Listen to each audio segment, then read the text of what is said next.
මෙන්න බලන්නකෝ මේ જાතියේ මේ ගස්වල මේ මල් හැදෙනව කවුරු හරි දැකලා තියෙනවද කියලා. මේ මල් ගහක් අපේ ගෙදර තියෙනවා. ඔන්න බලන්නකෝ ලස්සන මලක් හැදිලා තියෙනවා. මල් දෙකක්ම හැදිලා තියෙනවා. ඉතින් මට හිතුණා චුට්ටක් මේ ඔයාලටත් පෙන්නන්න ඕනේ කියලා. මේ මම නම් කවදාවත් දැකලා නැහැ. ඒ ගහේ මල් හැදෙනවා.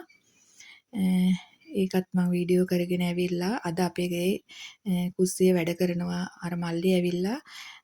ඉතින් මං හිතුවා තේ වතුරට රොටි හදා ගන්න ඕනේ කියලා. ඔන්න බලන්නකෝ ඒකත් රොටි හදන්න කියලා ආවහම මේ පිටි තිබුණේ නැහැ. පිටි පොඩ්ඩයි තිබුණේ.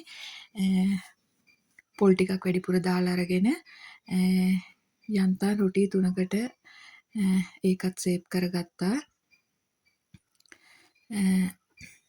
ඉතින් ඒකත් ඕනේ කිව්වේ මහත්තයට එක විදියක ඒ වැඩ කරන මල්ලියට තව විදියක ඒ මල්ලිට ඕනෙලු බිස්කට් එක වගේ හොඳට අර කැඩෙන විදියට අපේ මහත්තයට ඕනෙලු පට්ටි වගේ ඝන කමේට. ඉතින් මේ දෙන්නට ඒ විදියට ඉල්ලපු විදියට හදලා දුන්නා. ඇත්තමයි මමත් ආසයි අර බිස්කට් එක වගේ කන්න. ඔයාලත් එහෙම හදලා බලන්න හරිම රසයි. එතකොට අර ලුණු මිරිස් මොනවත් ඕනේ නැහැ කන්න. ඉතින් ඊට පස්සේ මම ඒකත් එහෙම හදලා තේ වතුරත් එක්ක ඒ මල්ලිටයි අපේ මහත්තයටත් දීලා මමත් ඒ බිව්වා රොටි කාලා. ඇත්තමයි මම මේ වෙලාවේ ඉතින් අර ගේ වැඩ කරන ඉඳ මමත් ওই උදව් කරගෙන උයලා එහෙම වැඩ කරගෙන හිටියට මම ඉන්නෙත් හොඳටම සනීප නැතුව කකුලේ අමාරුවක් හැදිලා කකුල ටිකක් ඉදිමිලත් එක්ක තියෙන්නේ. මේ අනේ ඉතින් අර ඇඳට වෙලා ඉන්නත් බෑ මෙයාලා වැඩ කරද්දී කන්න එහෙම ටික උයලා දෙන්නත් ඕනේ. ඔන්න ওই වෙලාවට හිතෙනවා ඉතින් අම්මා ළඟ හිටියනම් කියලා එක්කෝ අපිට ගෑනු දරුවෙක් හරි හිටියනම් ඉතින් කන්න ටික අපි අසනීපයක් වුණාම අපිට කන්න ටික උයලා ගෙදර වැඩ කරලා දුවෙක් හිටියනම් ඒව කරනවනේ. ඉතින් එහෙම නැති වුණාම පේනවනේ අපිම තමයි තනියම මේ දේවල් ඔක්කොම කරගන්න ඕනේ. බැරිම වුණොත් ඇඳට වැටෙනවා. නැත්තම් පුළුවන් වෙලා තියෙනකම් මේ දේවල් කරගන්නවා. ඔන්න ඉතින් මම දවල්ට උයාගත්ත බත් උයලා මෑ කරල් කිරට හදලා මාළු උයලා තක්කාලි සම්බෝලයක් තමයි හදාගත්තේ. දවල්ට උයනකොට දවල් වෙලා නිවාඩු දවසට හිමි වෙනකොට මං එළියේ තමයි උයාගන්නේ. මේ දැන් අර මේ දවස්වල ගෑසුත් නැහනේ. ඉතින් ඒක නිසා තියෙන ටික පරිස්සම් කරගන්න ඕනේ නිසා ඉතින් රෑ වෙනකම් වැඩ කරන නිසා ඔන්න මට රෑ වෙලා ඇඟ හොදගෙන ගෙට ආවහම ගේ ගොඩාක් වැඩ එකතු වෙලා තිබුණ භාජනයම හොදන්න පුළුවන් වෙලාවට වැඩ කරනවා. අර සනීප නැති හින්දා තමයි ওই වැඩ ගොඩ ගැහිලා තියෙන්නේ. ඉතින් බැරිම වෙලාවට වාඩිත් වෙලා ඉන්නවා. එහෙම තමයි ඉතින්. ඉතින් මගේ ආදරණීය ඔයාලා මගේ channel එකට ආදරයෙන් පිළිගන්නවා.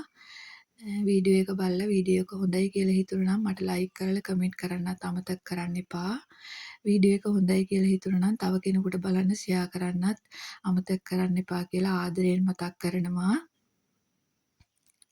ඉතින් මාත් එක්ක සාමාන්‍ය පිරිසක් එකතු වෙලා ඉන්නවා. ඒ හැමෝටම ගොඩාක් ආදරෙයි. ඊට පස්සේ ඔන්න විතර මම භාජන ටිකත් එකතු වෙලා තියෙන භාජන ටිකත් හොදලා වතුර බේරෙන්න ඒකත් රෙදි කෑල්ල උඩින් නවලා මහත්තයට පුතාටයි තේ ඉල්ලුවේ දෙන්නටත් ඒ එහෙමත් හදලා දීලා පුතා නම් මේ වෙලාවේ ඉස්කෝලේ වැඩ කරනවා. ඊට පස්සේ බුදු පහන එහෙමත් තියලා ගෙවල් ගේත් පොඩ්ඩක් අස් කරලා අතු ගාලා දාලා ගේ නිතරම අතු ගන්න ඕනේ. අර ගේ වැඩ කරනකොට අර බදාම නිසා වැලි පෑගි ගෙට එනවා. ඉතින් අර එහෙම වැඩ කරනවයි කියලා නැහැ. මම ඒවත් ගේ ඇතුළත් පිරිසිදුවට තියාගෙන ඉන්නවා. නැත්තම් අර හිතට මහා මේ නිකන් අර හරි කරදරයක් වගේ දැනෙනවා ඔළුවට. ගෙවල් ලස්සනට අස් කරලා තියෙනවා දැක්කාම හිතට පුදුම සැනසීමක් දැනෙනවා. මම කොහොම හරි පහන තියන්න ඉස්සෙල්ලා ගෙවල් අස් කරලා අතු ගා ගන්නවා කොහොමත්ම. තාමත් ඉතින් පිළිවෙලක් නැහැ. අර එහෙම මෙහෙම තිබුණත් තියෙන ටික ලස්සනට පිළිවෙලට තියාගෙන ඉන්නවා. ඉතින් ඊට පස්සේ ඔන්න ඔය විදිහට පහන තියලා මම අන්තිමටම තේ වතුර බිව්වා. මමත් ඒ ටිකක් බිව්වා.